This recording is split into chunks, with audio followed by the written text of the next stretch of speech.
We got 112,000 streams on this song in 7 months using meta ads. I'm going to show you how so that you can do it too. My name is Alex and this is Nani, and together we have run over $500,000 in meta ad campaigns for Spotify promotion. Slow Down by Qfish was released on May 27, and we ran a meta ad campaign for between $7 and $15 per day for about 5 weeks. It ended around July 10th. A meta ad campaign is an ad on Facebook and Instagram that looks like this. If the person seeing it likes the song, they click Listen Now. They're taken to a landing page where they can then choose their streaming service of choice. Next, they're taken to the streaming service, in this case Spotify, and the song starts playing automatically when they get there. The campaign ended in early July, but we got way more streams after the campaign finished than when the campaign was running. That is because of the Spotify algorithmic playlists, radio, and Discover Weekly. Over the last 12 months, those have accounted for almost 60,000 total streams. All of the songs that we run campaigns for that turn a profit trigger these algorithms. Why is that? Well, we only sent 2,000 people over to Spotify using our ads. The other 40,000 listeners on this song came from Discover Weekly and radio. Most of the people who saw our ads are located in Brazil, but the location of the majority of our streams are coming from the United States and Germany. As you can see here, over the last 28 days and over the course of the 12 months, these Discover Weekly spikes, most of those streams are from the United States and Germany, even though the ad was mainly showing in Brazil. Now let's take a look at the setup of this ad in the Meta Ads Manager. We spent a total of $540 on this campaign. The other $40 that was spent was for playlisting. The playlist did account for a decent number of streams over the past 12 months, a total of 1,200, but that's only around 10% of the total streams. The majority came from radio, Discover Weekly, and also people listening to the song in their own library. In this campaign, we have 2 ad sets. The only difference between these 2 ad sets is that one of them also includes Facebook placements in addition to Instagram. The other is only Instagram placements. The interest targeting is the same, and the ads are also the same. So the ads we used 4 ads. They all have the exact same visual, but they're playing different parts of the song. This is how we run all of our campaigns at the beginning. This type of visual usually works the best for us. It isn't always the best one, so I highly encourage testing other ones. When we can beat it, we usually beat it pretty good, but for the most part, this works pretty dang well. We just have the Spotify logo, album artwork, and then stock footage from Pexels or Pixabay as the moving background in the ad. So now let's take a look at the actual setup on the inside.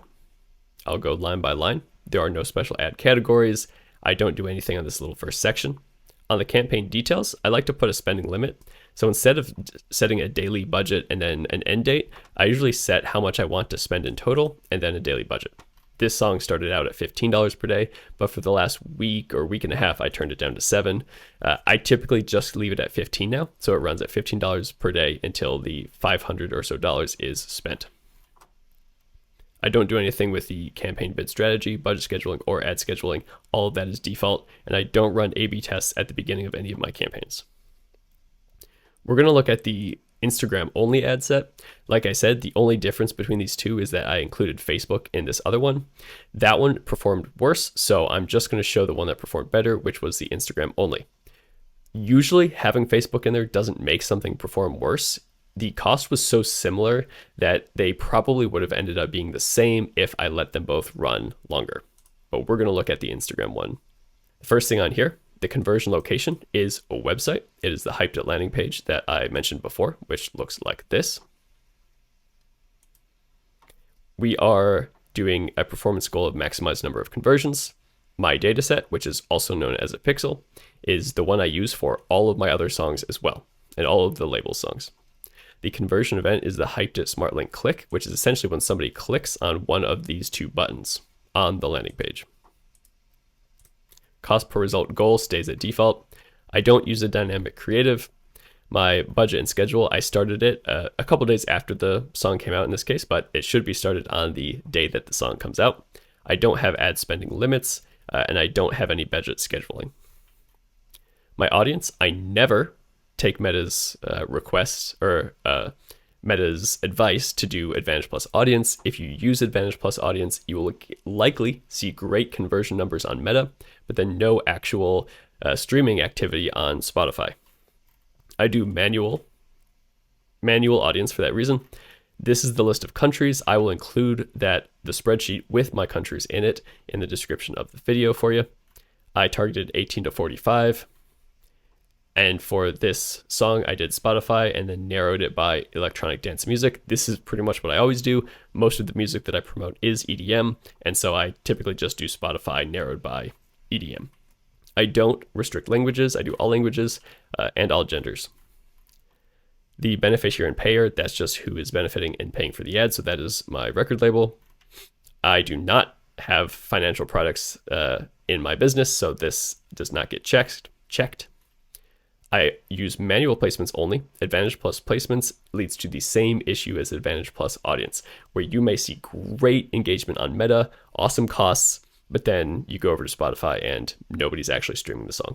The specific placements that I used for this campaign, for the Instagram only one, is Instagram feed, Instagram profile feed, Instagram Explore, Instagram Stories, and Instagram Reels. I'll show you just one of the ads because these are all the same, with the only difference being each one of these ads has a different part of the song playing, but same text, same visuals. This is not a partnership ad. My identity is just this is the page that the ads are showing from, so that's just my record labels page. I did manual upload, single image or video, and then the ad creative, I uploaded it from my desktop. I created this using CapCut, which hopefully that's still available once the TikTok ban goes through. And I use these 5 text options for this track. Usually, the text consists of me calling out to a certain group of people who like a certain genre or an artist. So if you like EDM, click listen now. It's who are you and call to action. If I don't do that, then I'll do something like, here's this type of song for this type of thing. So in this case, if you want to chill, here's a dance song for you, or chill EDM for the beach. But we want to call out to people who may not have the sound on, and if they see a genre or an artist that they like, they might turn their sound on. I don't do headlines. I do optimize text per person, and my call to action is listen now. For Advantage Plus Creative, 3 out of 5 I have on. I would usually have all 5 on, but back when I ran this ad, not all of these options were available to my ad account. The destination that we're sending people to, just showed you that a few minutes ago. It's this Hyped It landing page, and people can choose between Spotify or Apple Music. I usually do Spotify, Apple Music, and sometimes YouTube Music. I never go more than 3 on this page. I do not have a preview of the song, and I do not include Instagram or any other social media links either, because the more people that have more options, the less people will actually click through and go to the place we want them to go to. In this specific song, most people clicked over to Spotify.